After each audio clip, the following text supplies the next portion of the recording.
Ladies and gentlemen, welcome back to the Summer Finals 2018 here in the LPL. We're going to a Game 5 in Nanjing. I don't think anybody here expected us to get to this point, but here we are. Invictus Gaming, a miracle run coming out from them, and they created that miracle. The crowd's going to be behind them as well, coming in for an extra 2 games. They thought it was going to be over at Game 3. It's just like, I'm not going to get my money's worth. Well, here we are at Game 5.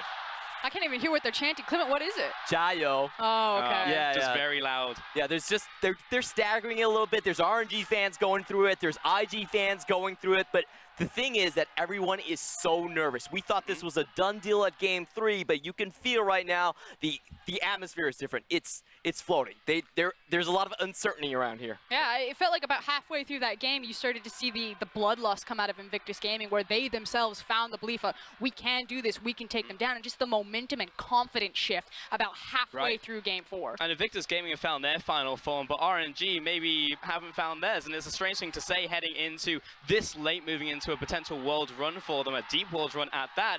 But what's that? It's not Carcer in the jungle, it's MLXG. They just decided, all right, boys, flip a coin. Let's bring out MLXG, and we'll go for that type of victory route going up against Invictus Gaming. I have to say, MLXG, listen to the crowd. They want it. They want it. But MLXG, there's one thing he does better than Carcer, and that is that synergy with Xiaohu. He ganks Xiaohu's lane far more often than Carcer does, and that's what we were talking about in the post-game. They need to find a way to shut down Rookie, find a kill lane possible, and not allow and get that mid tower down earlier. Statistically, MLXG ganks both Xiaohu as well as Uzi's lane 12% more often than Carcer does. Now, that said, Carcer actually has a higher K plus A at 15, so while Carcer's ganking less, he's being more efficient with what he's doing on the map. But MLXG, I mean, it's feast or famine. You can see the stats right there. The thing about this guy is that while he might not be the best jungler in the world, he's the goddamn most entertaining jungler in the world. And if I didn't go to Game 5 and see MLXG, I was just gonna be mad. That said, Clement, you and I were having a good conversation where I think you put MLXG in game number 4. Yeah, definitely, because Carcer was kind of out of the situation in Game 3. The kill trade was really what lost the game for me in that Game 3, where he went in on Ning. He was only worth 175 gold. He still wanted to go in and do that trade, so I felt like he was playing a little bit off tilter, and doing that swap right now is such a massive risk. Yeah. MLXG in high-pressure situations, you just don't really know what you're going to get of him. Well, if it goes good early, great. If it doesn't, then I think... Yeah, I mean, it's the coin flip, right? It's going to be 50-50 for us. I was going to say, let it be known that you don't kill MLXG 9 times in a row. He will stop at the 10. But ultimately, why I felt it should have been Carcer at Game 4 is because you want Carcer backstage watching, studying what Ning's doing, because Carcer's always been the more cerebral jungle, where, again, MLXG is that hyper playmaker. But I guess if you're going for clutch, which this series has just been defined on key clutch moments, Rookie's Zoe performance, Ning's Baron still, the Vel'Koz pick coming out. Now, it's MLXG, it's your turn, be clutch. Right, and maybe not more successful, but he's just there more. And when constantly you're looking towards this early game and lane Kingdom coming in from Invictus Gaming, just having an extra member involved can maybe tip the scales here for RNG. MLXG is just going to be everywhere. But they have a very tall task ahead of them, because they need to shut down Rookie. And Rookie, he's finally made it here. 2014, at the end, he came over to the LPL, never stepped into the finals, but every single year, people have said, this is the best mid laner. You have to look at him. Yep. He's gotten MVPs, he's gotten all the accolades, and this is his chance to do it. When we interviewed him, he said he wanted to change his name to Veteran, but he's never won a championship, so he's held back on that. He's called himself a Rookie from now on. I feel like if he ascends on the stage today, we are going to see the Veteran out of him. Yeah, and it's honestly at this point, it's like, Rookie, this may mean more to him right now to win this up against Uzi here in Nanjing. I mean, this is world domination, but for Rookie, all of this is a culmination of this one single game in this best of 5. I mean, the fact of the matter is you go all the way back to Rookie's KT days, and he sees that Smeb's already punched his ticket to Worlds, and he's like, there's a KT reunion going on, and I have to make my way out there. So, you know, he wants to join KT back on the world stage. He's got his ticket anyway, but it's nice to find that momentum. And frankly, Rookie hasn't found the same successes that he did when he was back on KT. You know, the very famous Orianna Nocturne play that they found on Hachani way back when. Rookie's been a powerhouse in the LPL, but unfortunately has never gotten to do it on the international stage. IG went to Worlds in 2015, and it was laughable in their performance. He's never really been able to show up at those internationals and really show what he's made of. Because in the LPL, if you're an LPL viewer, you know that this guy is the guy to beat. You know, he is the mid laner you look towards, but he's on Invictus Gaming. Never really got to the point, even though they have a long legacy, where they could create a monastery, right, of a monarchy like RNG, and now there's a space. You know, there's an opening in the roster because EDG, they're dead. Definitely, and I just want to go back to the crowd. They're putting up here, he's the gold jungler MLXG, because you have to admit, sometimes he does play really gold. Sometimes too. But the fan is behind him because he did win Asian Games for China. In the last LCK game, he died 4 times in a row early game. Didn't matter. He still came back, saved the situation, took gold for China. So you can hear the fans. This is the guy that they want to bet on for RNG. And in a weird way, I still feel like this is about the Shy and how he impacts both junglers, Ning versus MLXG. The Shy, he's going to eat up all of those bans. It's going to allow Ning to get a comfort pick like the Olaf. Clement, you've been saying it all series long. Get Ning on something that he can impact a team fight for. Definitely, and you know, Ning, I don't think he's been having the greatest of early games, but all he needs to remember is just play around his strong solo lanes. That's all he needs to do. The best thing that Ning does is he sets up a quadrant for total domination, takes his side lanes into that position, and sets up the vision to control the entire side. That's all he needs to do. Not go over aggressive, just stay back, wait for his laners to back him up. So who gets the rise? So Xiaohu, we saw that at the very start. He was standing on his side of the podium, right? He was stood right next to him on stage, but we've seen from the Shy that he can man that champion extremely well. Rookie can also bring it to the mid lane. So who's going to be in this tug of war? I mean, it was a clever maneuver to deny the pick, but then flex it away from the mid lane. So you still effectively are controlling or taking the rise away. I'm just curious at what point that's going to break. Is it going to be another flex pick, or maybe Rookie himself grabs the rise, or are they just going to ban it outright? Or, again, do you continue to reach into your bag of tricks, you know, open up your Mary Poppins bag and continue to pull out even weirder picks that you give the rise away and you beat it anyway? Look, I don't want RNG to go on anything weird. They're going on red side right now. I just want to see them lock in on rise, and I feel like, it's so good inside. You know they're probably winning this championship. They're going to go on to Worlds at the first seed, but I'm not sure they're going to do it. Now, that's always been the question for RNG. Are they going to draft what fits them most? What is the weirdest pick that we could possibly see in this situation? Because we've seen some pretty weird picks in the LPL. We've seen some pretty weird picks so far in the playoffs. So how crazy can we get here? I think if you're talking about weird picks, it's most likely going to come from MLXG, because Stake had a great draft against him where they penta-banned him. They didn't give him anything to play, and he was left with basically no options. I can't even remember what he picked, but it was non-consequential. They just lost the game 1, and that could very well happen this game around. MLG actually has a very limited champion pools at times, and if you take away the meta tiers, then he has to go to things like the Nocturne, which we just haven't seen for a very long time. Yeah, I actually think we might see a Graves come out of MLXG, or maybe even the Lee Sin if he really wants to make his presence felt. There's a possibility we see those clutch picks come out in Game 5. It's all come down to this, folks, here in Nanjing. All these 12 weeks, we'll see which team's going to take it as we head over to the casters. Well, thank you so much. I'm speechless at how exceptional this is. The very first game we had in the LPL of 2018 was Invictus Gaming versus Royal Never Give Up. And that was when we started to see the beginning of RNG begin their 2018 rise and descend to the kingdom that they are now at the top of, the empire that is standing. But Invictus Gaming, the only team to have really challenged them, the only team to stand at their level and bring out the bare knuckle brawl. Gentlemen, we've got Silver Scrapes, we've got Game 5. I cannot be more excited for how this is going to go. Yeah, and you know what? That's exactly what Uzi wished for. He wished for a challenge. Yeah, he got exactly a challenge. I heard you, Uzi. You said it. You definitely can roll it back. Can we change those wishes back? It's like, actually, can I wish for a 3-0 instead of a challenge? Just enough of a Sorry, challenge. too bad. A big part of why IG have gotten to this Game 5 is Rookie. He has stepped up to the plate so big, and there are so many questions that we have coming into this draft. RNG, they've chosen the blue side. They've subbed in MLXG. We don't know what's going to happen as a result of that, but early speculation suggests things like the Camille may be left open for RNG to consider picking. Yeah, their first pick has usually been the Kaisa. Or they can go towards the Camille if it's I love the fact that we got into pick and ban before the bans have been completely done in. So we can just take a gander at this because the Camille is still open. Invictus Gaming still focusing that bottom side and in fact banning away the Kaisa themselves to force something different. We do see the Camille ban from RNG, so looking at that Varus first again. Remember last game, I said that Ning was sporting the MLXG build. Guess who heard that coming back into this? So with jungle being focused on so much, perhaps it's the Olaf first pick. We'll have to see.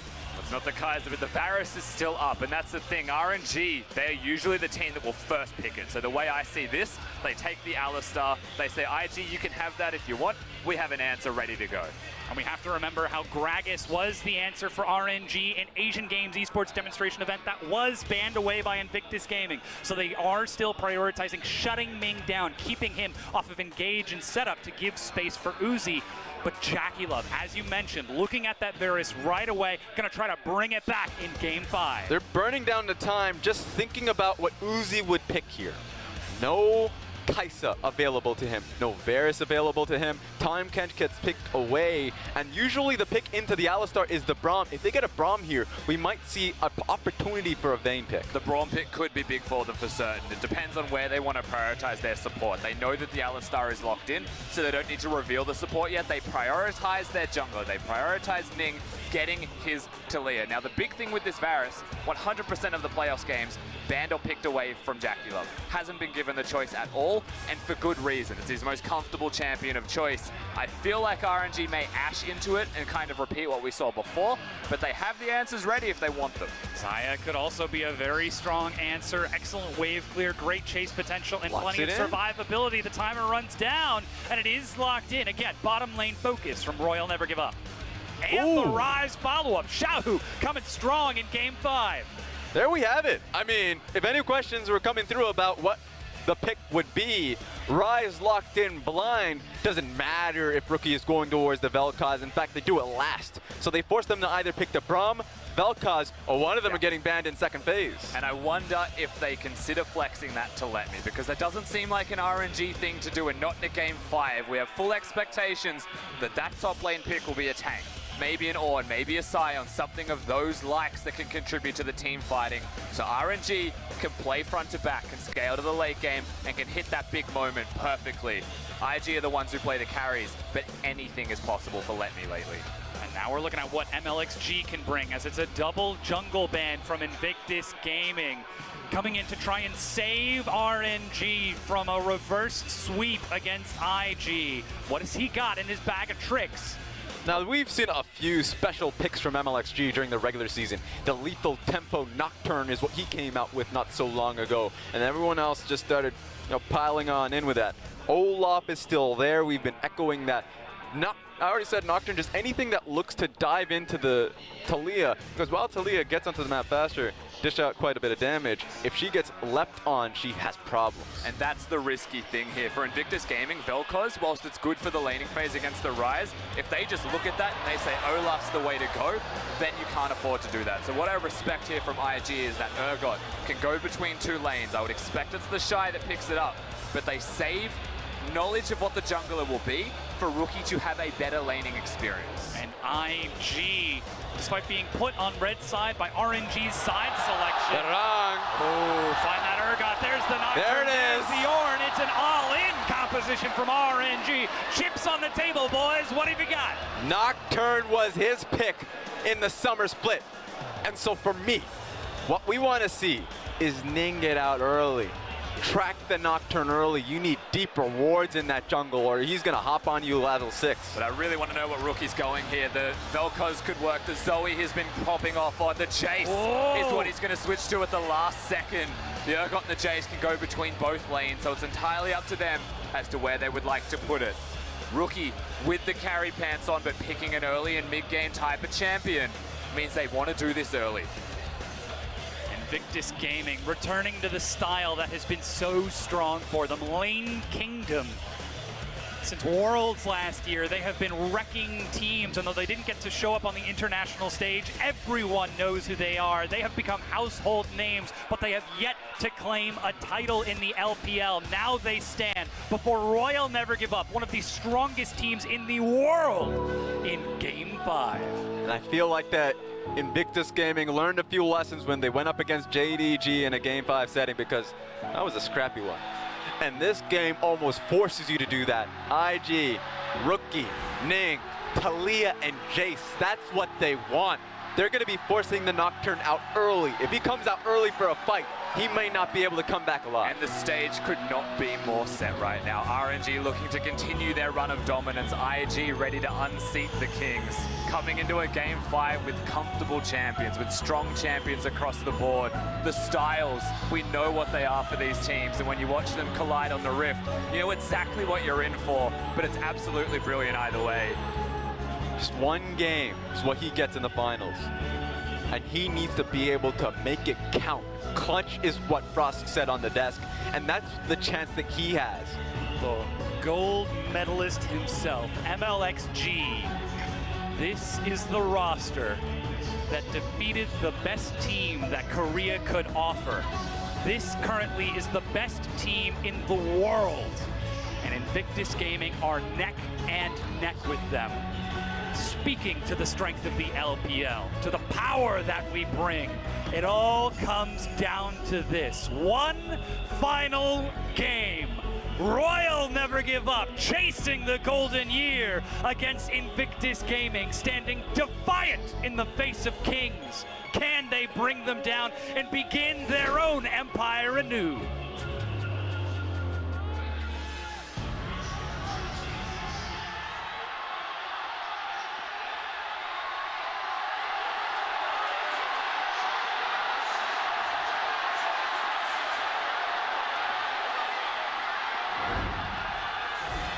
The roar from the crowd says it all as we get into this 5th game. We don't need the silver scrapes here.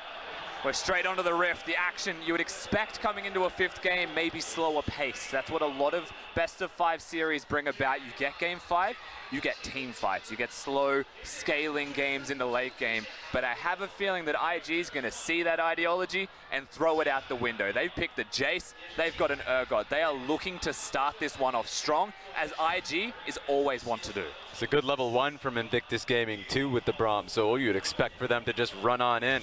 Oh no, they're not going to see it. They step in, the wards will spot this out. Immediate pause coming into this. Got to make sure all of your gear is up to par. If your monitor flickers, you take care of that. Oh yeah. Everything is on the line in this game. No chances. The fact that literally your world seed, your career is defined by this. That rookie, a man that never been in the LPL finals, let alone get that trophy. So now that he's got here, he better make it count. So for him, it means the world. Sure, you could look back at his international performance, but that wasn't at the World PL Championships, and so he needs to get it. So if it's Invictus Gaming, and if he so much as hears my mouse isn't clicking right, he's pressing pause right quick. He's going right in. He's slamming that. I mean, you know the state of the world right now. You want RNG versus KT in the finals. That's the matchup you're after. And there's nerves on the side of RNG. And the thing is, if they finish second, they could be in KT's group. That's where things get very confusing. You just saw Uzi on your screen looking very nervous. This isn't the laughing and smiling Titan that we saw in games 1 and 2, even in game 3. This is the mortal that we've seen through 2017, 2016, 2015. Years have led to this moment and have conditioned him to game 5. And we've heard him in interviews. He's learned from all of that. Proper mental, the mentality counts here. Game 5 is a situation he's fell before. A lot of the times when he's been in the finals, yeah, great, he's been in the finals so many times, but it's only this year that he's constantly clutching it in with Game 5. The victories, being able to hold the trophy, he doesn't want it to slip back. But he does know what it takes to be victorious. When you look at his opponents in Invictus Gaming, they do not. They haven't made it to the finals, into a Game 5, and won that Game 5. They were lucky to get here. They played very well, but it was a scrappy game against JD Gaming in the semi-finals. But now they're here. They pushed RNG to the limits. Can IG continue the Game 5 trajectory, or will they be able to calm down and play their style? We've got to question the momentum coming into this. Obviously, Invictus Gaming chasing the reverse sweep against Royal Never Give Up, feeling the fire, but this pause certainly is going to put a damper on things. And we do have a quick update for you. We do have an equipment issue for one of our players. We're getting that resolved as quickly as possible, and then we're going to be getting back into game. It's that mouse, man. Rookie doesn't want to hear that mouse issue. That being said, it is important to remain calm in this situation. For Invictus Gaming, 100%, because they're the ones that are pushing in and invade. They don't know that that ward's been placed, so for them, with the communication being so heavy, to look for the kill, to look for that information. We're about to come in, and we get to see more about that. We've loaded back onto the Rift. There's the invade. Invictus Gaming trying to finish off that red buff while in the bottom lane. Uzi and Ming head back on down, and Ming finishes this off. Uzi with a quick little attempt at maybe stealing away the red buff, just throwing the Q at the bush, but very well kited from Ning. He's going to be able to navigate through. That level 1 invade is successful from IG, but they were aware, RNG, and you get to see what MLXG does in response. It's going to be difficult for MLXG, because ordinarily you'd want to switch sides. Look and challenge the enemy red buff. If he does that, he knows that pushing top lane is not in his favor. The Shy is pushing out. Same with Rookie. Top side is just a trap. MLXG has to just take that L. He can't look for that invade. Now he's looking at the Scuttle Crab. We'll see where he heads next, because there is a ward spotting him at the blue buff and another ward at the red buff entrance. Yeah. So this part is the known information. He can definitely take the Scuttle. Ning will be on the bottom side of the map. It's where he goes past that. It may actually just be Gromp and back, or Gromp Raptors do a full clear and recall, depending on where he wants to go. But during all of this time, you know full well that Ning can do the same thing and get a red buff on top. Look at the lane kingdom from Invictus Gaming. Bottom lane pushes, mid lane pushes, top lane pushes, and they've got vision of the jungle for MLXG. That was a great trade back by Xiaohu, but remember, if you look at the inspiration tree pickup from Rookie, he's still sustaining out quite a bit, and he's going to be getting the biscuits rather soon. So while it's a great trade, I mean, he's still doing well for himself. It's also a refillable potion for the Rise, so that's not a winning trade if ever you go even against a corrupting potion. So as it stands, Rookie still maintains control, still does his role as a mid laner for the team of IG. RNG, they can't control the mid lane until they get the mana stacked up for the Rise as a Jace. Pushes much more successfully. IG playing towards that mid-game composition, have to make something happen in this early game, in this mid-game to break the game open. So far, Ning has got his pick of the litter. All 3 lanes pushing in and coming up with an early advantage. We'll see where he decides to head, as MLXG not going for that Raptor camp before turning towards Krug next. He was able to pick it up. That being said, the fact that Ning is going to get his own Krug, he's going to complete with his own Raptor camp. Ning is going to be in a really good position experience-wise, because he triple buffed him and now he's just taking the most valuable camps on the map. So MLXG is going to be behind in level, already is, and so when it's Ning that reaches level 6 and he looks down the bottom lane, that's a play waiting to happen, and MLXG needs to be faster or try and find a way to keep his bottom lane protected if that comes down. Currently a full camp down on that red. It's the Shy happy to take the Urgot into tank matchup. It's a hard line. Xiaohu's really slow to knock back Rookie. No hesitation, but Xiaohu holds on to the Rune Prison and walks away. The empowered Rune Prison too, so there is no way out there from not Ning. So there we have it. Rookie gets a way out, but he used his summoner for that. So that's going to be a repeat gank coming. Yeah, the phase rush was super clutch there, however, and keep your eyes on that phase rush for Xiaohu for any forthcoming ganks as well. That is very handy for navigating around a Taliyah. Now, Taliyah does have flash, so in terms of the 2v2, you may still see them go for that play, but this is also where MLXG gets a sniff. He sees the flash used in that middle lane. His eyes light up at the opportunity that he may even consider the 2v2. Not only flash, but also the cleanse. MLXG at level 4 is on the prowl. No camps for him to take right now, so he's trying to maneuver around for positioning around this side of the map, but so far he's having some trouble catching up to Ning. He has no information on where Ning's pathing went. Because Ning went Krugs into Raptors, doesn't know when the Raptors is respawning, so he can never really take an opportunity that Ning going, let's say bottom lane, for him to now invade onto Raptors. So that information is not there. But that being said, if Ning goes for another gank and if it doesn't pay off, that's so good for MLXG because he can actually just accrue some experience to level 6. Now this wave is pushing in and Ning is on this side of the map. He's only level 5, so doesn't have Weaver's Wall, but as the wave starts to crash, that dive starts to look a little bit more enticing. The Ward will spot this out. Ning with an early sweeper, finally clears out some of this vision of RNG. Yeah, that does mean, though, we're looking towards a level 6 breakpoint as the big first thing. Now, I will say that mid laners at level 6 get nothing really from it in terms of damage output. It's just a playmaking ability for the Rise. Nocturne is big for level 6. Let Me is massive for level 6. And there's a chance that either Let Me comes down or they even consider going to his lane with the roaming capabilities that they have. And note that RNG, if they ever get one of their side lanes going or solo laners going, 1-3-1's a viable strategy for this composition. They need to make it to that point, though, and right now the lane kingdom from IG is holding strong. Uzi finally gets a chance to push back against Jackie Love, and Baolan reclaiming control of the lane with an earlier recall. That means Jackie Love will have more effective items as he makes his way back in with a teleport.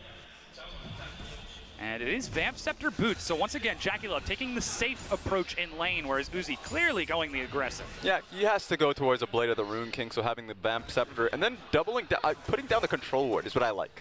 So extra movement speed, extra control ward, sets up for Ning a little bit better because he's been trying to find a gank access to the bottom lane and the wards are getting a little bit annoying. So he may be able to actually look for a gank in the bottom lane now. Now level 6 is taken by Ming. First. Yeah. Blue buff is currently being pinged out. Ning is trying to scout out where is this going? What is happening? What is the play? Mid looks lane like it could be looks mid lane. like it. That's for certain. Jace, no flash. He's about to get gifted the blue buff, I would expect. Ooh.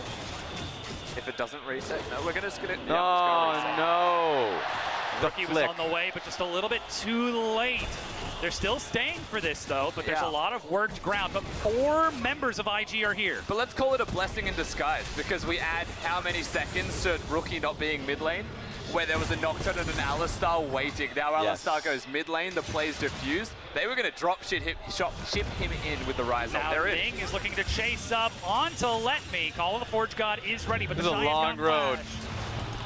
Managed to get the knock up, but gets pinned into place. That's the Fear Beyond Death. Levy's low. The Shy is looking for some damage. He's Jace running is deep coming. into enemy territory. Flashes over the wall. He's buying time right now. The teleport out of this. No disdain for the Shy. Ning with the shove. No! First blood, Invictus Gaming. So close to getting the teleport out. There was no flick available as well for Ning. He doesn't even get that off. It's purely damage, and they get the kill. He used his flash too to get in range, so close to make it happen.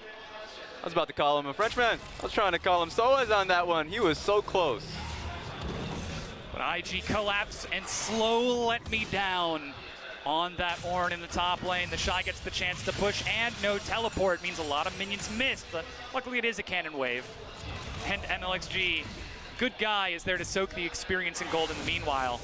But now IG know where that Nocturne is. They know that he's level 7, and they know that he's going to be on the prowl. It's going to be the most important one. That's why you're seeing a little bit more control wars starting to get picked up from MLXG. Now we get some time to really think about that, thankfully. Because that play you would think would open up the top side of the map a little bit more. But remember, with MLXG being in the top side of the map, level 7, just trying to look for an ulti. I mean, he hasn't been able to get the range in both mid or bottom lane. Top lane's a start. It's a start. Ornn can set you up. Just use his ultimate, so he can't do it too soon. Yeah. But I would love to see it. Definitely possible for them as well moving forwards. You've got the Rise, of course, that can go towards there. Even Ming was being unlocked, looking towards mid. Well, if they swap lanes, Uzi and Ming instead on a dime, then they could hard swap towards top lane, get the kills and break turrets. All of these things are possible for the side of RNG. For IG as well, though, as it's been a fairly passive, very slow, cerebral game number 5 that it's not surprising to see, but eventually IG are the ones that have to make the plays because they have really strong mid-game breakpoints of lethality builds. I'm namely saying Rookie in this case on the Jace. Ghostblade done, very good chance for them to start sieging or making plays with Rookie around the map. So IG will most likely still be the ones who pull the trigger first, and that's on how RNG react. Yeah, and I think the teleports are so crucial because you know that Rookie is going to be looking for trades mid, trying to go bottom lane for a dive. The dive is prepared for. The net is supposed to be there for RNG, so double teleport could save him with a Nocturne ultimate to boot. That's been the strategy. But the issue is if your lanes start falling, if they start using teleports to get back into their own matchup, the bottom lane's an easy access. So it's nice to see Ning start to challenge these solo lane matchups so he can leave an opening there for the bottom lane. And do take into consideration as well that if RNG are the ones who start the play and MLXG turns off the lights, it's impossible to teleport. You don't know where they are, what the players, you're relying on communication between your team, and you will be late. So these are all things that you have to remember when the first fight breaks out, when it happens, and we get on the rebound. We'll also have to take stock of how these lanes end up going, who ends up getting the advantage over the duration of it. Because certainly those core items will be so important as we look for that. But still, Invictus Gaming looking for those mid-game breakpoints, just trying to push their advantages in this laning phase. As Ning, with that first blood, passes it over to Rookie this time. Let's take a look at the control wards around mid lane. 3. One to the bottom is just replaced, but it's actually much better because it's out right now a little bit closer to the bottom side of the map. Can now see any wards allowing him to go bottom lane. 2 in the top side. He has options. So the play we're talking about going to the bottom lane, equally accessible top side. We need to see the duo between Ning and Rookie work for the next few minutes. There's a chance that Ming considers making a play in the bottom lane as well. Flash Alistar could find the mark. Varus has the flash, can react, but he may not expect a Nocturne to follow in. Some Alistar combos are just combos. We'll see if that's what RNG go for, as both junglers hovering around that lane. Complete river control from Invictus Gaming as those control wards give so many avenues. That's flash from Baolan. There we go. That's the Nocturne combo you were talking about. They lock it down, and MLXG finds RNG's first kill. Even layered up by Xayah's own E, so the snare on top of snare.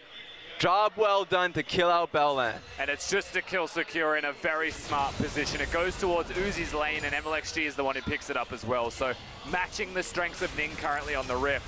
And that was just Baolan that goes down. That was just the Braum who steps up, and an Alistar walking up to you is not really meaningful until a Nocturne shows up, you're ignited, and you realize that you have no chance. He's been playing so exceptional throughout this entire series to try and keep Jackie Love alive in the Tom Kenches in earlier games. Now he needs to hold his ground in lane, not step up as the aggressor, but as the protector, in order to keep his carries alive once again, because it all comes down to this. Meanwhile, with MLXG off the map, Invictus Gaming will use that river control to convert into an early mountain. Yeah, and the next one's going to be mountain 2, so it's going to be stacks on stacks. It gives Invictus Gaming an opportunity to scale into the late game if they can actually just net the Baron. So it's going to be a lot more focused on Baron plays if they can get the second mountain. That's a very hopeful start for IG with the Dragon RNG, especially when your Varus is Blade of the Ruin King build and can shred those objectives. So moving forwards, turrets could fall easily with the Jace build, but objectives like Baron could fall very easily with Jackie Love's Blade of the Ruin King. Stormrazors has been finished off for Uzi down in that lane. Jackie Love with his own recall, not finishing off his Blade of the Ruin King yet, but still trying to keep moving pace. On the map right now. And IG, they are just patrolling around, still dominating vision on this river. What can you do here? I mean, ultimate is not just up yet for MLXG. He's still now looking for the play. I mean, he's in the area. My biggest thing is going to be, while IG has been setting up for this, if they ever look for that dive, I mean, Xayah still has her ultimate. Flash has actually just been up the entire time. It's going to be difficult now that Ming can soak up so much damage with his own ultimate. Sometimes it's not just going for the all-in dive. It could be as simple as locking them into an enclosed area and having Rookie and Varus on Jackie Love on Varus just pelt spells at you constantly. It'd be enough to push you out of lane in its entirety, and that could be pressure on a turret. They've got more things than just taking the fights, where I would say contrasting that RNG, it's picks, it's kills, it's looking for fights, looking for team fights. And you've got to imagine how RNG's map is looking right now. Barely any vision inside of their own jungle after that Invictus Gaming push makes stepping out of lane so very unsafe. Normally the darkness is Nocturne's terrain, but this time he's forced to take an early recall as he heads back and completes his warriors to try to match Ning. And the laning phase will extend, will continue. RNG looking to scale up, get to that mid and late game team fight, whereas Invictus Gaming gonna try to stop them with their own mid-game strengths. But right now, IG have been doing a good job of controlling this side of the map. We've got to turn our attention to what's next. Rift Herald is up, and Mountain Dragon will be spawning soon. And so that's why Ning is in the top side at the moment. If he can find a pick, the Shy, looking for it, onto Let Me, even just bringing the Jace topside, they can look for a Rift Herald pickup and then look for the mid lane damage. But RNG are the ones with vision set up first. You can see it on the minimap. Control was littered through the topside river. The only one that IG have is in the pit itself. That will give them knowledge if it started, and it may even spot the Alistar as he clears it, knowing that the lane swap is incurred. So now, whilst the red buff still is nice, you have to look at what comes after the fact. The Shy takes Disdain under the turret. Call of the Forge God. They're getting a lot of damage. Uzi needs to catch up though, and they will find it. Uzi finds his first kill of game 5. The bulk of Invictus Gaming are sitting mid. This could be a trade, but RNG is actually moving away from the tower. They're trying to pull back and defend. That was Flash and Realm Warp used by Xiaohu to get away from Invictus Gaming, making this Rift Herald unsafe. Yeah, it's risky to commit yourself to the Rift Herald, so they are going to go back towards the top lane out of turret, but they lose an entire wave of minions. Luckily for them, the next one's a cannon wave, but IG already hitting on that wave as it crashes earlier. Levy completes the teleport, tries to clear it out, but you can see this mid-game push as Ning and IG continue to shove. The minion wave is cleared in time as Piercing Arrow is completed, and the Shy teleports back top to stop Rookie, but IG are still holding their ground mid. That means it's one more wave for IG if they can threaten mid. You need Xiaohu, Let Me, and MLXG to team up as 3, but they're going for it. Xiaohu, Jackie Love finds it. Let Me tries to leap to his aid, but gets flung over the wall and will die. Minion wave gets cleared out, but Invictus Gaming break open mid. That's not going to stop just yet. I mean, 2 kills, 25 seconds. They're looking for an inner tower. Yeah, they're still going. IG pounced on the no flash of Xiaohu, and they're able to keep pushing forwards with the pressure, with the tempo that they have gained for themselves. They can back away, they can clear vision, they can set up at the Rift Herald. They have just made a huge momentum swing in their favor. That first turret split amongst the team, but 1,000 gold advantage. As for they move to the Rift Herald, and there's no way RNG can approach even the river safely as Rookie finishes off his blue buff. Invictus Gaming, once again in game 5, find themselves with an early lead. Let's take a look at this, because RNG didn't expect it. Rise comes up, gets picked immediately. This was just fun. I mean, get flinged over the wall, so there's no way out. They knew that Uzi was topside. He was rotating if they had committed to the tower, but he didn't expect them to just all in that quickly. And the conscious choice from Xiaohu was to step up. He thought he'd be able to clear the wave without being caught out of position, but he's against a Varus, and Jackie Love pulls the trigger with no hesitation, and suddenly Xiaohu wishing he didn't step up to clear that wave without the flash available. And the way that Jackie Love used the Chains of Corruption immediately after the auto attack, as if he was still in the auto lock animation from having such base low attack speed, baiting Xiaohu forward with that. There's a reason this champion has been 100% pick and ban for IG for so long. Showing some real big comfort here, but now we see ourselves in the 1-3-1 for Invictus Gaming. Trying to buy more opportunities for Ning to look for split push. For me, what that means for Invictus Gaming, sending Jackie Love mid and having Ning rotate that, a lot of protection for them. Allows the deeper vision from Ning to actually being placed around Raptors for the second Dragon. They're actually going forward immediately. Yeah, and hitting this one straight away, Mountain number 2 is huge. RNG, they've got vision. MLXG at the very least could come in and try and steal if he wants. But he might just throw the Q. It's in. There's the paranoia. Does he decide to take it? He does. The Realm Warp, the target is Jackie Love, lands the fear. Ning going low. Chains of Corruption misses. Xiaohu and Uzi still firing. They get the damage onto Ning. Jackie Love sidesteps the knockup, but the wall blocks it. Jackie Love still firing. Uzi chases him down and gets himself the kill. Uzi with the double. Rookie forced to run as the arrows miss. The flash exhaust, and Uzi wants it. Uzi will get it. A triple kill to the Mad Dog. How fitting is it for Jackie Love versus Uzi to be the finalizing factor? Here we go. They've locked down the Shy. Uzi cannot approach. He's trying to play around the minions. He flashes under the turret. He thought he could get the kill, but with Let Me taking the thumbs up as RNG get the ace. They're way too far from the Shy. It's just taken apart by RNG. The 3 remaining members, Xiaohu over the wall, does so much work.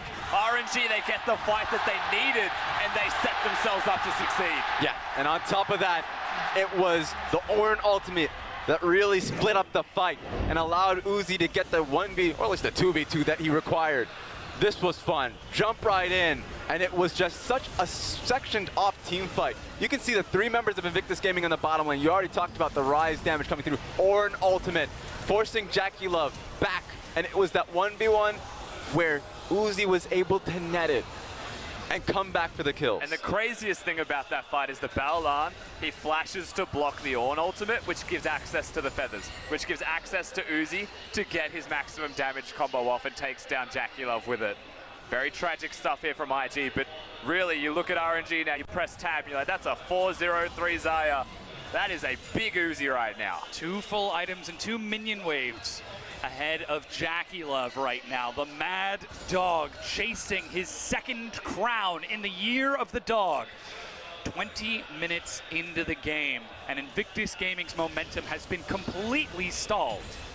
If that last fight didn't tell you something, GA being picked up by MLXG next means he wants to fight more. The last dragon fight actually going in favor of a little bit, 2 dragons now for IG. Makes it easier for Invictus Gaming to push forward, so that means that RNG has to fight back. And they place this in the middle lane when the outer is already gone. They want to charge onto the inner, and they will get that. You can see it's so low that that is a 1 hit onto the turret. Very good from IG. Could have been used on the top lane outer. Could have been something that opened up the entire map, particularly around the Baron. But breaking mid gives so much mid lane priority and vision control in the blue side jungle that you do get a lot for Baron regardless. Yeah. And as well, it gives you bottom side pressure. The next dragon comes up, sure it's a cloud dragon. In the Elder Dragon comes up, it gives you the opportunity to not just move for the top side pressure, but also then shift vision bot side. So that being said, the immediate attention is the Baron. And it has to be Invictus Gaming that tries to look for a pick with the Varus ultimate. I think Varus ultimate is the key way to look for it. They can't get it off of that just alone. RNG is looking so good with the team fights front to back. I would expect execution-wise, they want to bait and then turn as best they can. Ideally through vision, not actually starting the objective itself, as their tankiness is very limited, I think it's fair to say, for the side of Invictus Gaming. It's so scary for Ning and Baolan to try and deny that vision, to watch for where LSG is, because there's the trap. They spring it onto Rookie. Stopwatch stalls this out. You can see IG are racing to there, but he goes down. The immediate pause. We want an answer for this one. He wants to know, if everything works out well, because this is a big game changer. For Rookie to die in that situation, so close to the Baron too. If they don't pick it up, they at least have control wards for their own picks. IG would have to be on the back foot in what is already a bad team fight situation. They need the pressure to actually be in a good place, and they're about to lose it all. And it's so smart from RNG so far. They find the Nocturne, they hit level 6, they make a pick. They hit level 11, they make a pick. They use the Rise, they use the Nocturne. They put themselves in side lanes. They put IG under the pressure cooker and give them no good opportunities, no good options, force them to make decisions, and that's when RNG start to pounce. It keeps happening now, and you'll see the makings of this continue as the game progresses. Their composition is very good at it. It buys space for Uzi to do what he does. And it has to be said, it's not just Uzi who flashed forward in that fight. MLXG following up with him to dive into that back line and act as a body in order to allow Uzi to finish it off. Xiaohu getting the snipe onto Ning in the middle of a team fight. Lands the overcharge amongst 3 people and finds the one that he needs to get the kill. This is a team that is playing at peak efficiency. As Xiaohu trying to ignore the lights, trying to ignore the stage around him. This is a massive arena packed to the brim with fans. So focused, and that's what we've been seeing thus far. I mean, how the team fight's supposed to be playing out, him playing the Rise so effectively, getting the kills from over the wall, and then you immediately section that, what is a team fight composition, and then getting the pick on the side lane onto Rookie. Great communication from Xiaohu and MLXG that have worked alongside each other for so long. And it's paying off with MLXG coming in for Game 5. Yeah, the intensity, you can feel it on the faces of these players as well. Uzi's intensity in that stare. A 4-0-3 Zaya at that still knows there is so much on the line that there's no time to stop thinking about the next steps.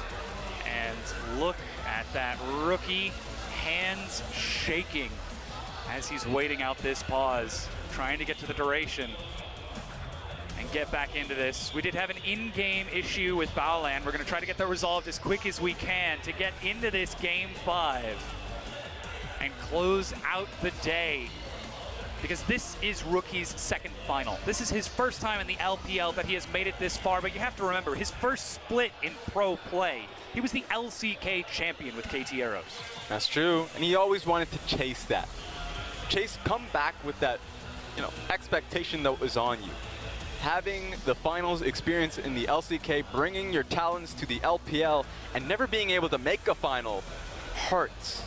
And then being known as the MVP, but never being able to get the MVP trophy until this year, just because his team started to win. It's all coming together for Invictus Gaming, but feels like RNG are a step ahead. So for them to be able to take this game means so much to his own career. We've got to speak to the mental state of these teams coming into this. In Game 5, Invictus Gaming, we're laughing and smiling before Champion Select, but as we get into this pause, their faces has completely changed. Yeah, you have to be focused in this situation, especially now.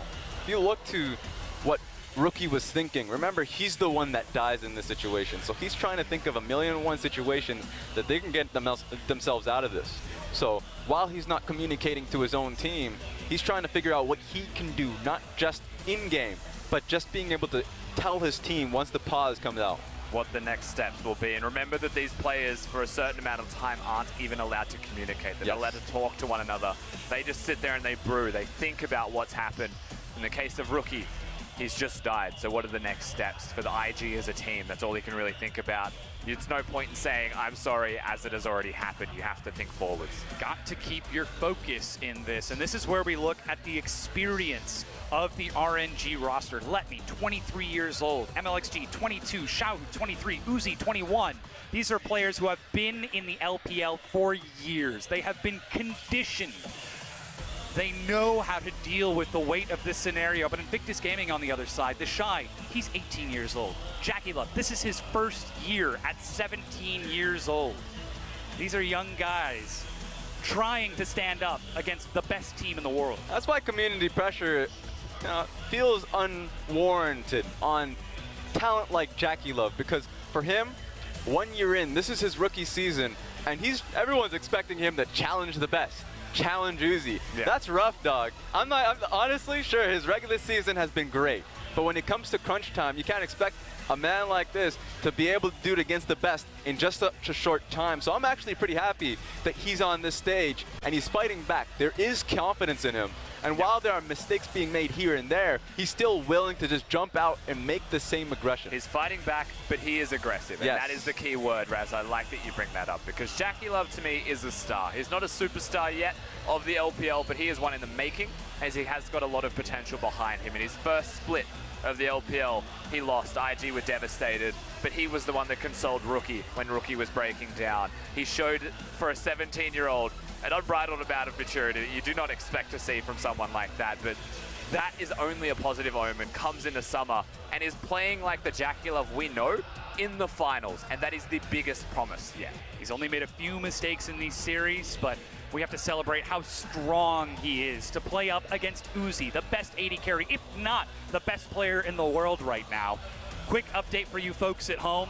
We did have an in-game issue from one of our players. We are chrono breaking to 21 minutes into the game to try and resolve it.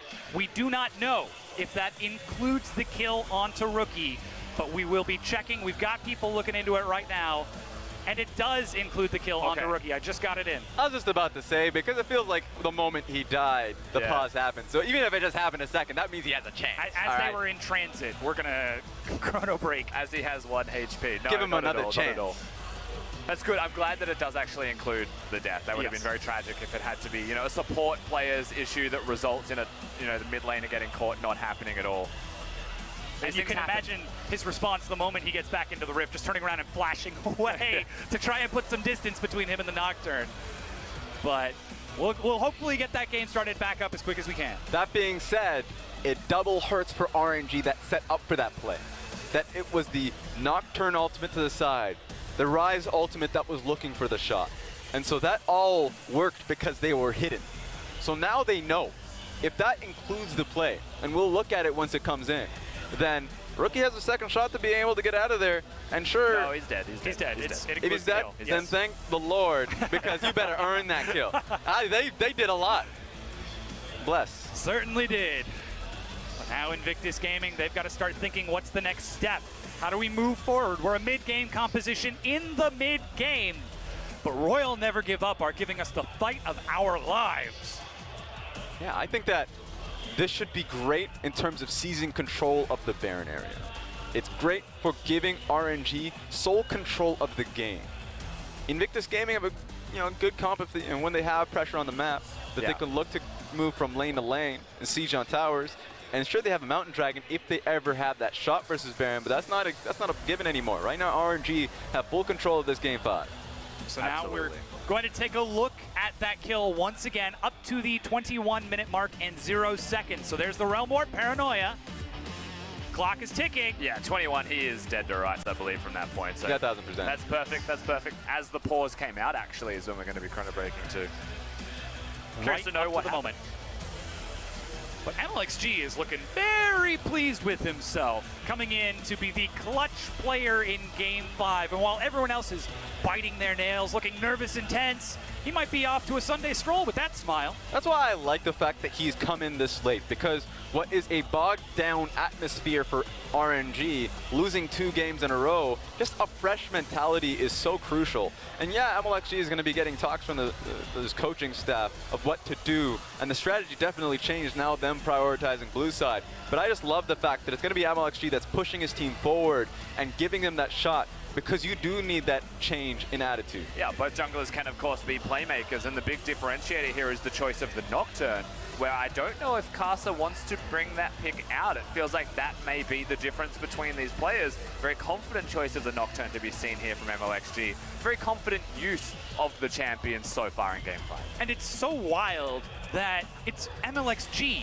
in 2018. We have to remember 2017 RNG, one of their biggest weaknesses was that MLXG, a very talented player, did not connect with the roster. When he did was when we saw them succeed, but there were so many times where he would greed or play for himself. But 2018 tells a completely different story. Yeah, in 2017, it was just about on and off.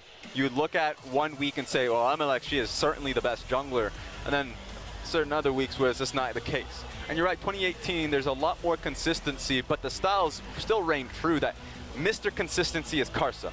Yeah. And that you would rather have Karsa for those games. But with MLXG, and you saw that in Asian games, he brought in the extra level of pressure. He comes in and he forces you to make a mistake. So that's why you want to bring in MLXG, not just because, hey, you're bogging down in attitude, but he makes you second guess yourself. And that's what's been happening. Sure, like Nocturne's pretty slow in game, but like he was far behind and he was able to come back by just a change in pressure. And I mean, the curious thing here that we have to wonder is usually MLXG starts in, creates the pressure, forces you into weird situations while Karsa's learning the pathing, learning the steps to success, and then he comes in and wipes the floor with you. Was MLXG doing the same thing? Is he able to work with Heart, come up with the pathing and learn what the successful steps will be for RNG in the early game? Because so far, he lost the early game jungle pathing when you think about it. There was an extra red buff at level 1 that went over to the side of IG, and the jungler didn't really have a massive impact until the level 6 point onwards when he got that 1 ult in the bottom lane. Now we've got a chance to take a look at that dragon fight one more time and see how MLXG kicked things off with that Paranoia to chase it down. The Rise positioning was so crucial because, Jackie Love and the rest of them had to go down the bot side if they wanted to be able to get to safety. But they had to re-engage because Jackie Love and Baolan were in such a bad position. So I thought, you know what? Invictus Gaming put in 110% so they can secure the dragon, but MLXG didn't care about the steal. He was hovering over the wall so they can secure the fight. And walking away from Rookie, what would have been a guaranteed kill so that he can flash and catch up to Uzi to turn onto Jackie Love. That's the sacrifice. That's the reason that MLXG is here today. That's the same selfless choices we saw him showcase in the Asian Games Esports demonstration event. We all know that when RNG play on Summoner's Rift, then one focal point that they have is Uzi in his decision making, and he does have a big say in the team, with the team fighting, with the shot calling, with all of that. He knows what he's doing, and a lot of people say that he's almost mechanical, he's inhuman. No one can be as smart as he is, even through laning, but he knows when to make the correct decisions. He knows the perfect moments to pounce, and so if he says something, you should listen to the call. It looks like the players can finally start talking to each other. as the fans continue to cheer them on. Xiaohu was just smiling a moment ago as comms resume. Or at the very least, we're trying to get these issues resolved. Again, we had an in-game issue in Game 5. We initiated a chrono break to try and reset to 21 minutes just after Rookie had been picked off by MLXG and Xiaohu. And once that is complete, we will be getting back into this Game 5, this deciding match. And we're already 21 minutes into it. Yeah. And the end is in sight. It's been so good for Invictus Gaming in this game in particular up until that point. I felt like bottom lane, while they were not chipping down the tower as you would expect out of the double counter matchup, they were at the very least trying to consistently layer down the pressure to allow Ning an opportunity. So this is what you would expect out of them. They're doing their jobs really early on, and there's a good chance that they can stop the next Baron play. I think that they're going to be on for a little bit longer, and 21 minutes is not a lot of time in terms of death timer. The death timer should be still relatively short for Jace. So yeah, we're at a position where they can clear it back up.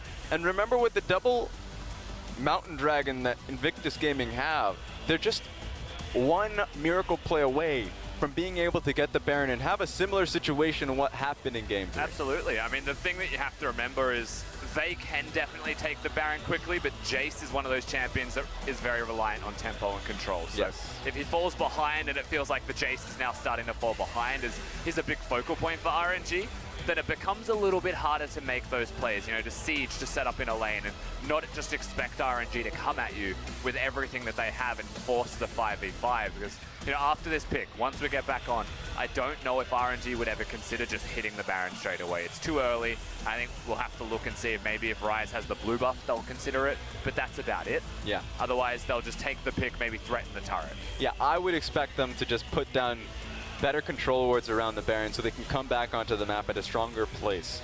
Because Invictus Gaming, you look at the comp as you've mentioned, it's just not there for the 5v5. And so that's just going to be an RNG to start playing this one a little bit more methodically. They can't be making any more rash decisions. And I know that a lot of times MLXG himself talks about himself as a rash jungler, someone that wants to be on the map fighting a little bit more. And he made crucial mistakes in international events, but he's learned from that, and that's been the story of MLXG. He's gotten stronger and stronger, and junglers who's either been behind him, we're talking about Pepper, Karsa, they always just look at his play and marvel at it a little bit. They're like, it's working really well. How do you do what you do? Yeah, it's always it's like, it's not the perfect play, but it works out perfectly. The mind of MLXG works in fabulous ways. It is a very mysterious place to try and understand. Dissecting how MLXG thinks. He's a very aggressive person. He goes for the crazy decisions all the time. And they may be crazy to us, but to him, that's just a play. It's the normal. It's the standard. There's a reason that he's found himself on RNG, because when those plays work off, they do wonders for this team. And he doubles down. He doesn't care about his KDA, much like that Dragon fight. He's willing to sacrifice himself for what is a objectively good fight to take.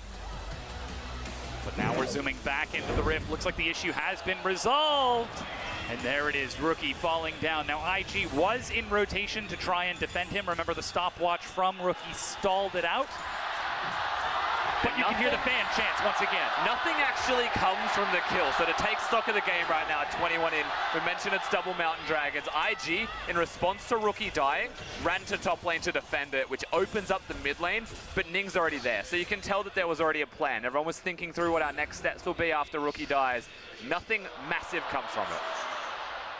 And even without communication, Invictus Gaming are able to defend and hold the siege. And at least we get to see what the hell they did afterwards. I mean, at least we got that clemency. We know that they were able to control both mid and top lane.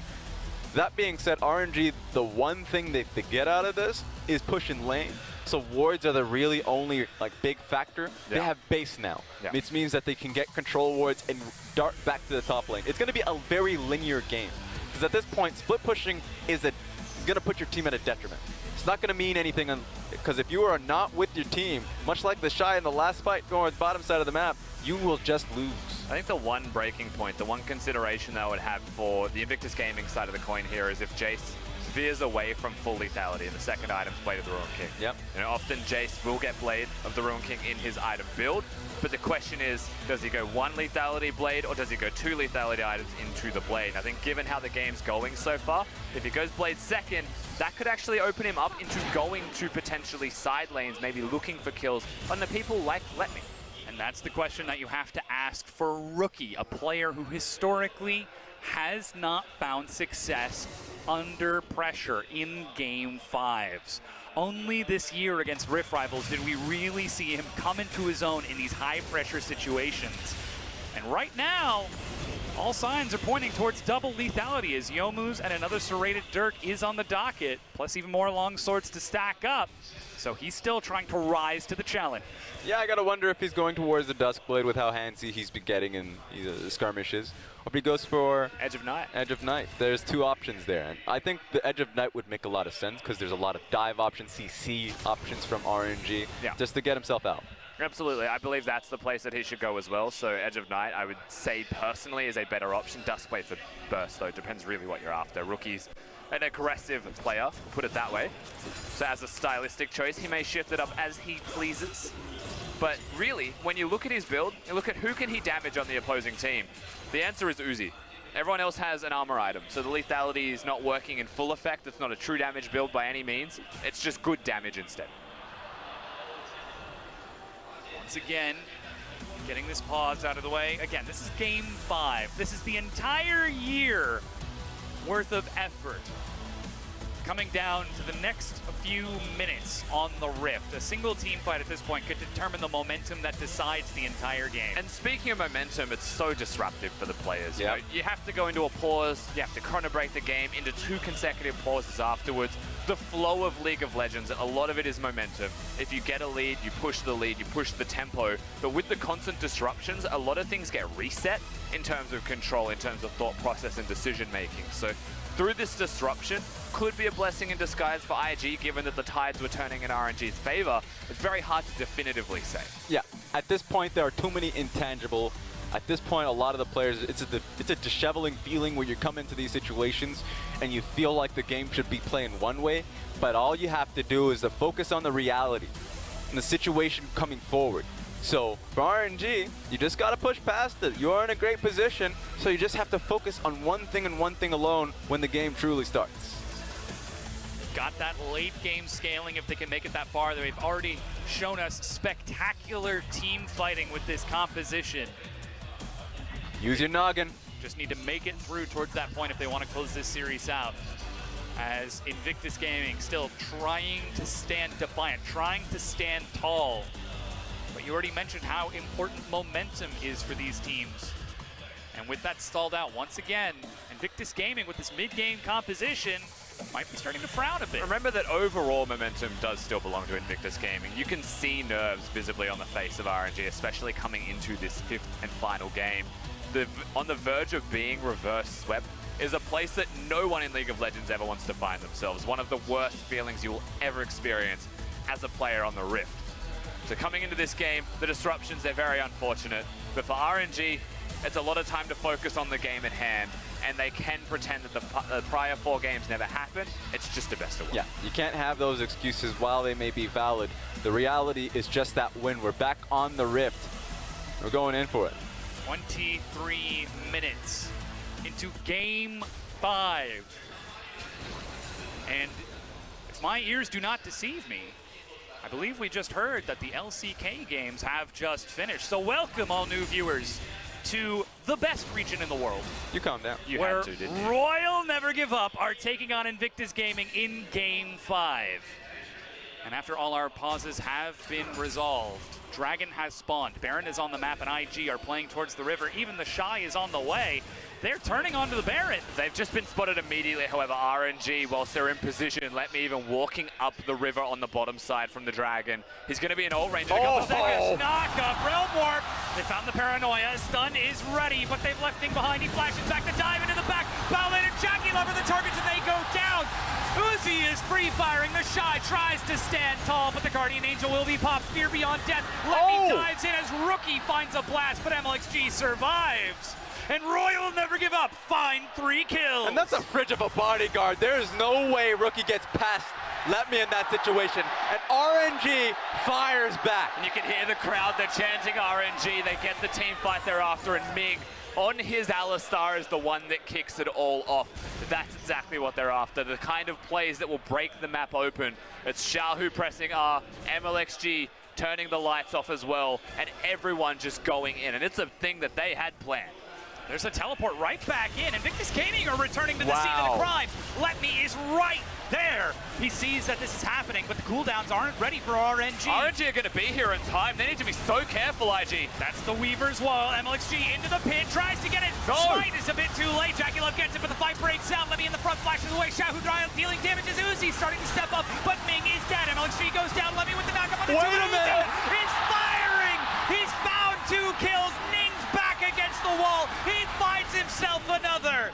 IG get the Baron, but are forced to run. 2 Barons, but at what cost?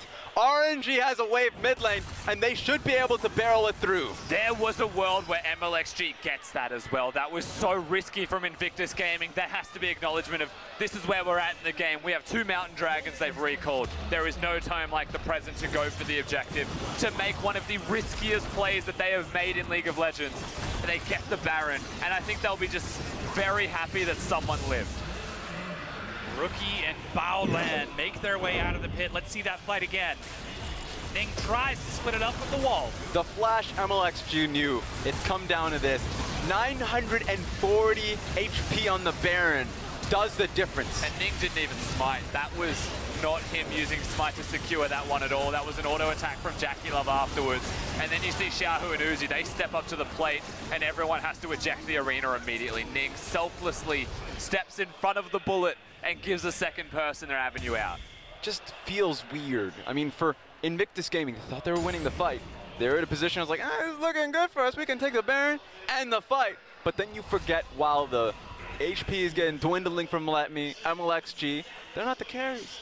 It's Xiaohu and Uzi that come forward from what was essentially the 3-man tanks, the bodyguards that were taking the billets, and they're coming through and they're able to wipe it up. But we've got to look at the trade. Cloud Dragon and 1 turret for RNG, but IG with the Baron buff and a siege composition now are able to set things up. And they also find themselves in a bit of a deficit, but are happy to trade back. Big item spikes now come across the board as well. So they've completed the second lethality in the build. The Duskblade is done. With the Baron buff, you mentioned a siege composition, 100% what they're capable of doing. But that's when you look back at RNG and you say, at what point do they just say go? Nocturne goes in, Alistar goes in with the Hex Flash, and they pick the fight. We saw it happen last game. I mean, at this point, you know that Let Me's not there. The next wave is going to take a while. The fact that RNG cleared this up was so crucial. That's a long time before they can look for a siege again. Now, Let Me has been seen on the other side. Seismic shove onto Xiaohu. He goes gold. Ming tries to body block. Gets caught in the Fear Beyond Death. Teleport to get Let Me in. This is but big. the siege is successful. This is really big for Invictus Gaming because that's Ming gone. It's a 4v5 and it's still the Baron buff. That's one of the big beefy members that stands in front of Rookie Shock Blast. 45 seconds. Weaver's wall separates the turret. RNG forced to pull back. 5 versus 4. And as the timer runs out, IG continue to push forward, breaking down the inhibitor. The mid-game siege is successful. There we have it. IG coming back. No chance to retaliate RNG.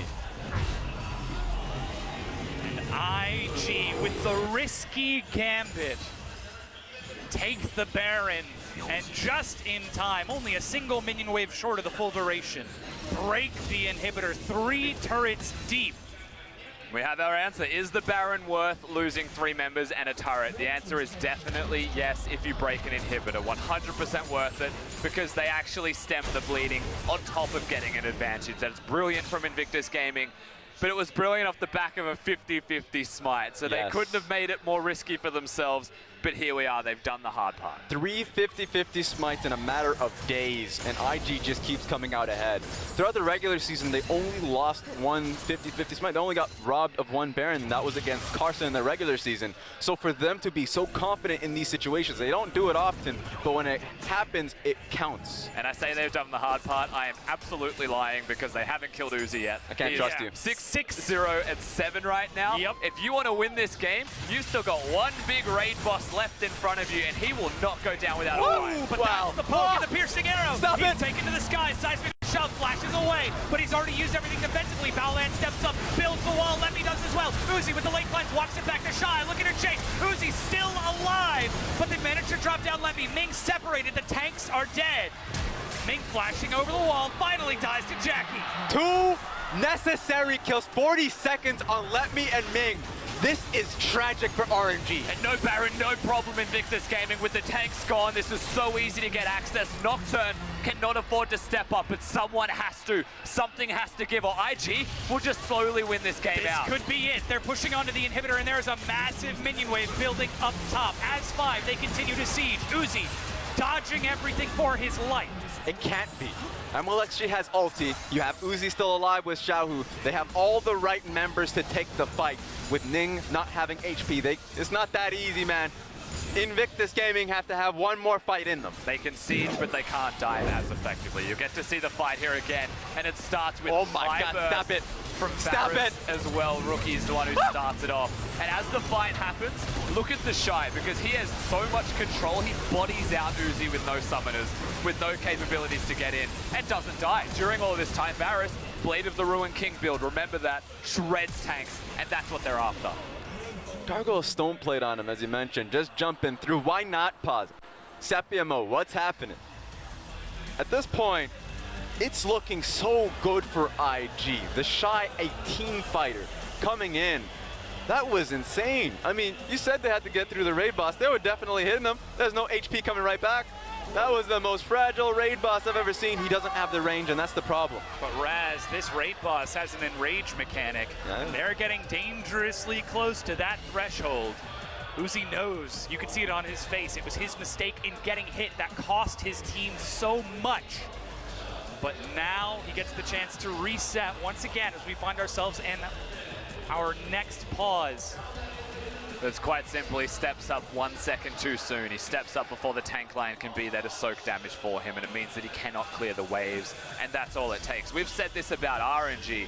If you make a single mistake, Uzi pounces. RNG win team fights, RNG win games, and even an entire tournament. But IG are proving that they can do the same thing right now in this 5th game. If one person makes a mistake, and it just so happens to be Uzi in this case, they capitalize on you. That's a turret, that's a second inhibitor that just went down. 3 turrets back to back through that side of the map. Invictus Gaming with the mid-game siege composition are able to swing momentum back with one of the riskiest Baron fights we have ever seen against Royal Never Give Up, trade 3 kills, and reclaim control after RNG were winning fight after fight, finding pick after pick. Yeah, they knew that time was against them, so that was so crucial to get back into it. That being said, you can never sleep against the Rise. When you know you have double inhibitor, but you still have to get the job down straight down the mid lane. And so we've seen how creative Xiaohu's been on the Rise pick, sending people down in the flank, and it could be Ornn. So you have to be ready for that fight. Yeah, here we go. I mean, we've seen it too often. Yep, RNG are the team that does this. If they get Rise, very creative use of it, like you mentioned. Alistar is a big pick for them. They have drop shipped. Even week 1 of this split, I remember seeing it. Alistar gets dropped in, Ming gets dropped into the back lines and just causes havoc. On that very powerful Alistar in this game 5. Are we in? As we're getting back in, the pause resumes. 30 minutes in, 2 inhibs down, 3 turrets remaining for Royal Never Give Up. But they have hit their stride. They have the ability to team fight. And they could well be 1 team fight loss away from being reverse swept in the finals. RNG's run the Golden Road the whole way. If they could get themselves to the finals, they'd be looking at Worlds saying, you're next. IG have said, not yet. Got to keep your eyes on the opponent in front of you instead of looking towards that horizon. Now Infernal Dragon in 40 seconds. RNG trying to push out to take it, but it's only a few seconds after that Baron spawns. Exactly. I think this is good for RNG, knowing that they have an option to trade. They would love to challenge Invictus Gaming here, but if they can hold them down, there's no wards around Dragon. They can try and sneak Dragon and look for a fight around Baron. Yeah, I definitely think the Dragon will just be snuck away or a single person will go over. I don't think they'll overcommit their resources unless they absolutely have to. RNG may not even look at it at all. I think they are far too stuck. What? It's the paranoia from MLXG. Gotta wonder what the purpose of that was, as Invictus Gaming set up mid, force Uzi back. Now he has completed his Mercurial Scimitar. You can see he's got some lifesteal. They're going for this. Chasing it back down. That's the righteous glory. Exhaust. Uzi still walking it off. They forced them to run away at full speed. Baron is up in 3 seconds. They saw Xiaohu bottom. Look at the super minions in top lane as well. They are so poised. Yes. Beaver's wall, but Let Me opens up a path. RNG trying to catch up, but it's double mountain for Invictus Gaming. 7,000 health. There's no paranoia. MLXG tries to go in, but it's picked up. They've got the knockup. Uzi's kiting it out. Calling the Forge God for Let Me as he gets a good knockup. It's only onto one. They're trying to keep the Shy off Uzi. He's got no flash. The front line goes in. Ming will be the first to fall in this fight. Jackie Love is chasing it down. No way. Super minions are on the Nexus, but Uzi is chasing it down. He's still firing. I cannot believe it. Finally batted against the wall. He dies as RNG. The fight is chaos, but they are coming up even in this. Still, they take the fight and Bowland goes down. RNG still alive. But the game's not over yet. Super minions are pushing towards the Nexus. Bowland is just buying time. Let Me wasn't recalling. Finally, he's making his way back, but that's enough time for Xiaohu to walk it off. Super minions finish off the Nexus turrets. I hate to be the bearer of bad news, RNG. Last game is a good indicator of what's possible. Teleport on Jackie Love and the Shy and their carries. They can threaten your Nexus no matter what. So RNG has to stay in their own base, take that L until they take a real team fight. And you would expect Invictus Gaming now, they just move over to the Infernal upon respawn. Now, Uzi does do a lot of work in this fight, but that's mostly Let Me zoning the Shy away. The person that I want to bring to attention is the way Xiaohu navigates a lot of this fight, because his positioning threatens the carries with Let Me for so long that they can't deal damage effectively, and then Uzi just free hits everyone for as long as he can. Eventually, the Shy overruns him. And that was a hero play from Rookie, because he already knew, as you mentioned, that Ryze was putting in too much DPS, but they couldn't kill him. Not enough members there. But if he flashes forward to net the lethal damage on Uzi, Uzi would die, and your team fight chances would be a little bit better. And Let Me started his recall at the end of the fight, but still had damage burning onto him from some red buff, some sort of burn that canceled it. Standing in the river for a few vital seconds. You're just one rush away from it. IG knows it. And they'll just be thankful that the Rise belongs to RNG. Because if that was an IG site, we all know what they would be thinking right now. IG have a siege composition. The inhibs are coming up very soon as well. Maybe 1 or 2 more waves in the bottom lane of Super's left. You can see they're trying to pressure. They want the side waves to work towards them, but RNG have already set them up. IG have 1 lane to work with. Even a Zerat portal to keep RNG locked into their base. 1 auto left. Uzi cannot walk up to this. If he takes too much damage, he goes down. MLXG hovering in the wings. He's got Paranoia ready. Level 16. Jackie Love steps forward as the inhibitor is about to respawn. This is the last super minion, but with Baron for 45 seconds. That's the Weaver's Wall. No Alistar. Ming has been split off. That's the tank. That's the support. Ming's flank is massive, though. If they commit to walking forwards, IG, they get caught out of position.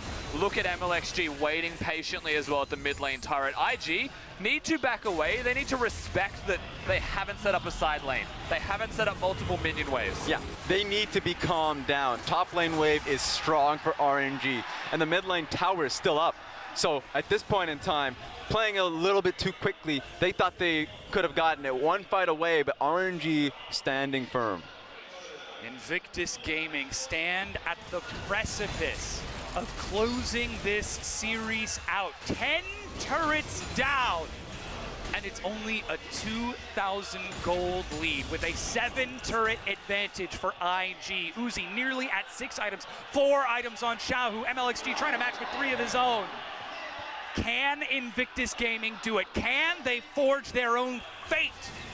That's the thing, you got to go through Uzi, you've got to go through Xiaohu, and Xiaohu is really feeling himself. You ever see his player camera come up, there is a intensity in that man's face that is unrivaled by anyone. He is so prepared to get that miracle fight, and they do require something special, but the goal difference is only 3,000.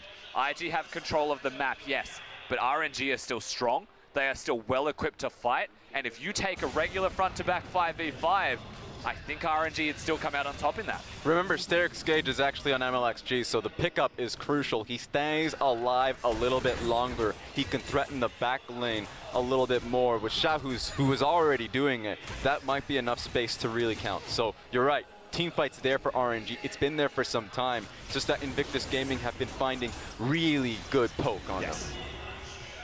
Now it's all about Uzi dodging that poke. 6-item Zaya, 36 minutes into the game. Invictus Gaming, they have transitioned out of that mid-game, and now the baton passes from Rookie and Ning, hard carrying in that mid-game to Jackie Love.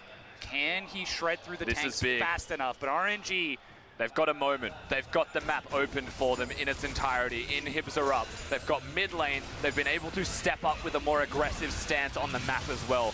A one-team fight in this area of the map could end the game. Here we go. He's on the flank with Call of the Forge. Got immediately gets soaked with the Realm Ward. Ming's coming in from the side. Uzi walks it in, dives into the back, but they reset the position, killing Baolan. Now the Shy, pinned against the wall, is snared. Shock blast, but the rest of IG cannot chase. They have to leave the Shy. They have to lose the fight. But they know what matters here. RNG are just going to run through the mid lane. Ultimate from Talia holds it firm. The rest of IG have one focus left. And look at Rookie, he's trying to dodge through this vision. He could be looking for the back door, but Letme is on his case. It's just buying time. If they're lucky, they'll get an inhib in the top side. You'll see Letme stop this right now. But IG, they've cleared a lot of the minions, and they are just holding on for their lives. As teleports are used, they really want to kill Rookie now. They're really chasing him down. Uzi is looking for it, but Rookie is running for his life. The hero play. It's a cleanse. He's trying to get out. The GA flash. Daggers misses. The cleanse. The speed. Is it enough? Searing charge. And Rookie goes down. Ming, meanwhile, fights Jackie Love. No, it's chaos for Invictus Gaming as they are falling apart. Flash over the wall. Jackie stands proud. Jackie. Oh my God! I cannot believe it! Xiao looking for another kill. Ning goes down. Jackie Love of the GA goes down. Royal never give up. It's done it. RNG might have just won the game. They've got 40 seconds. So many dead. Just the Shy left. It requires a miracle to stay in it. There's no way he teleports to go back in there. Too much to deal with. The Shy, one man against an army, one man against all of China. Cannot hold his ground. He dies. And RNG today, they sat down as players. But after this, they will rise as kings. Long may they reign. Royal never give up. Or your 2018 LPL champions.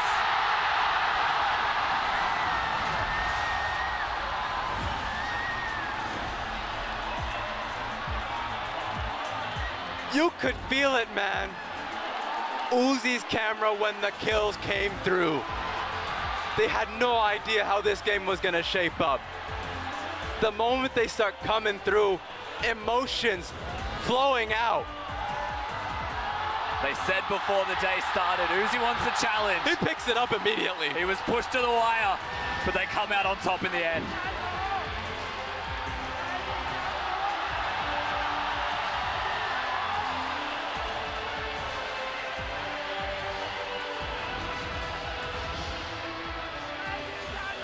Royal will never give up. The best team in China as they tackle their coach in a moment of victory. Kesman, and you know Hard's coming in right quick. Casa, of course, as well. MLXG comes in just for the 5th game. The hard yards were done by Casa.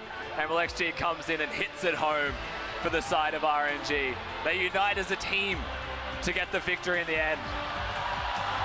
There you have it, man. And only one tournament remains for Royal Never Give Up, the World's Tournament. They have got every championship that has been put in front of them so far, and I hope the rest of the world saw this performance, and I hope they are shaking in their boots. You look upon gods today as Royal Never Give Up. take the series. You better hold it high, dog. Hold it high. Tears of joy as his team is able to close it out.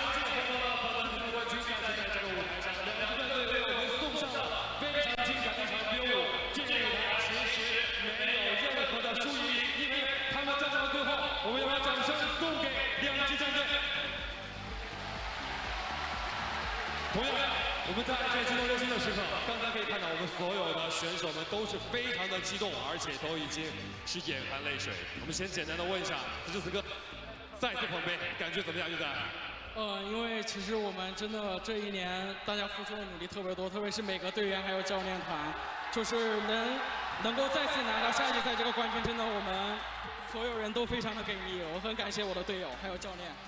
We're extremely happy to be able to take down this championship cup. It was spring and then it was summer. 你说出来的下一个目标，夏季赛再次捧杯。现在所有人都等你一个答案，下一个目标，队伍的目标是什么？ What do you have to say to the fans for this second championship? 我觉得 S8的冠军是我们的。 I'm not getting the second team. 代表之后，我相信此时此刻兄弟们还有很多话要说，但是我们要先进行一个冠军荣耀的一个颁发，因为现在2位颁奖嘉宾也已经准备就绪了。那么同样的话，我们首先将为我们本次的夏季赛的冠军颁发属于他们的荣耀，让我们请出的就是腾讯互娱英雄联盟品牌及电竞负责人金一波先生，全队游戏中国区业务负责人林松先生，有请2位。 And now we're going to head towards the awards ceremony.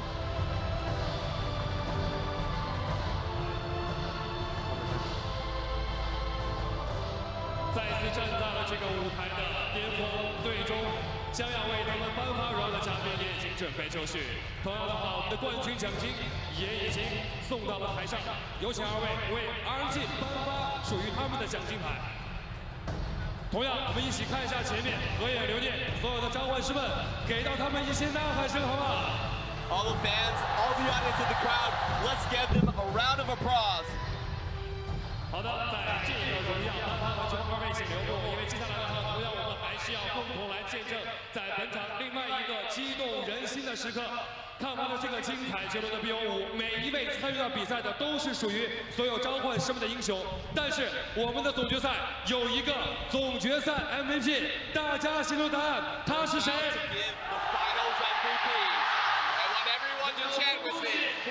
MVP. And Uzi will be your 2018 Summer Finals MVP.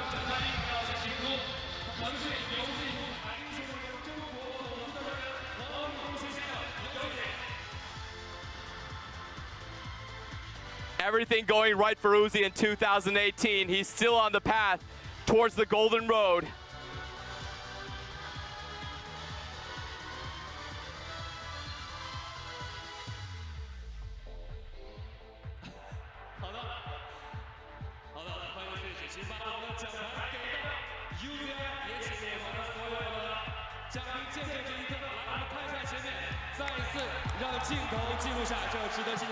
We're all witnesses today to the achievements that Uzi has accomplished.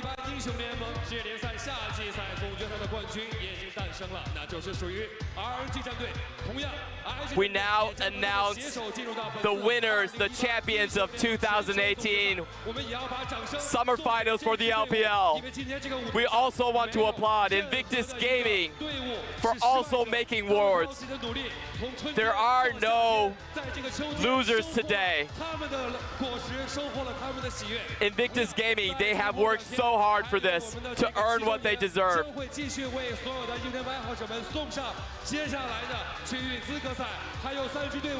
Don't go anywhere. We still have 3 teams in the regional finals. Our motto is all we fight for. We want to see who will be the final seed that LPL sends to Worlds. Thank you, everyone. This is the end of the 2018 LPL season.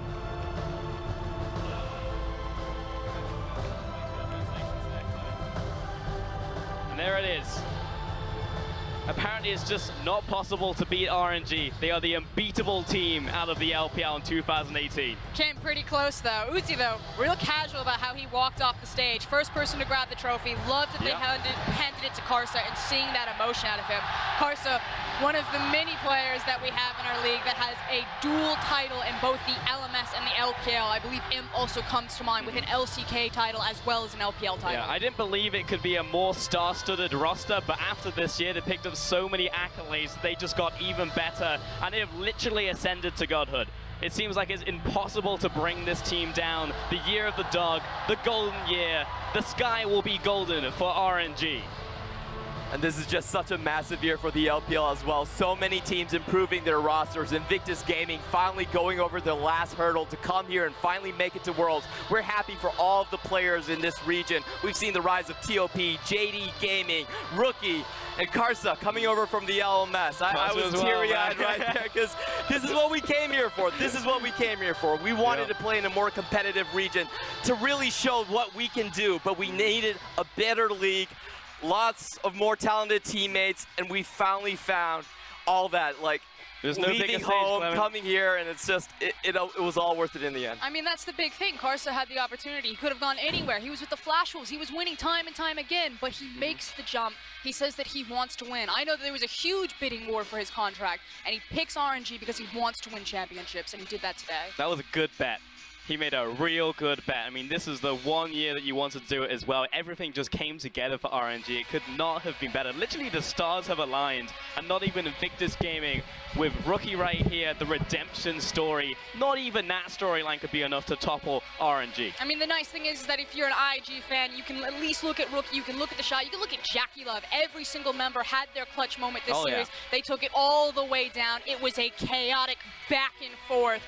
I think everyone was pretty much just jumping up and down, screaming what was going to happen. Rookie tried to make the hero play. You could see exactly what he wanted to do, but it just wasn't enough. The composure from IG is what really shook me. Right down the line, they had to go for that Baron call because they had no other options. The side lanes were slipping away from them. They had to be now or never. They had the good poke comp, they had the 5v5 comp, and they had the idea to actually go with that. How many teams in the world would actually go for that play? It was so risky, but they kept their calm. They pushed RNG to the absolute brink. 3 inhibitors down. It was so close for them, but I still have to feel glad for them. This is tremendous growth for this squad. I can only think of 2 teams, and it was the 2 teams behind me here today, Clement. But here we go. That's going to be the end of the LPL here in Summer for this year in terms of the regular season, but we still have the epilogue coming your way for tomorrow, and the day after we'll have the regional qualifiers coming your way. Now, JDG, if you haven't seen them, this is a powerhouse team who have broken into the top 5. If you're looking at EDG, they come into the favorites in that matchup. And likewise, JDG just took Invictus Gaming the other day to 5 games. IG really had to stretch their legs to take down JD to even find themselves into the final. So that is a super intense matchup. And like you're saying, I favor JDG going into this.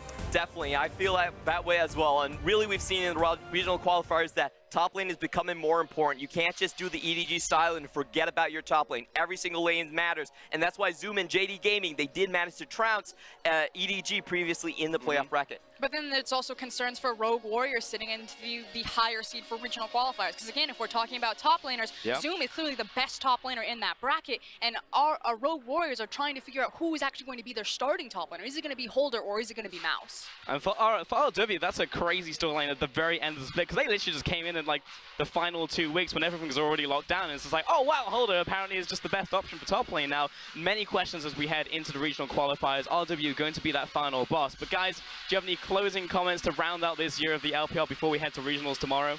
It's the year of the dog. It's been an amazing year so far. I hope everyone can recognize that the LPL, we produce the best games anywhere. You can't see any of those crazy plays. There are no players like MLX. You're not going to find another Uzi in another league. You have to catch it here at the LPL. Yeah, and for now, that's going to do it for the summer split, but we have the after story coming your way. Thank you so much for watching on behalf of myself, everyone on the English broadcast crew, the casters, FLICKR and Clement, everyone here. Thank you so much for watching. We'll catch you again tomorrow.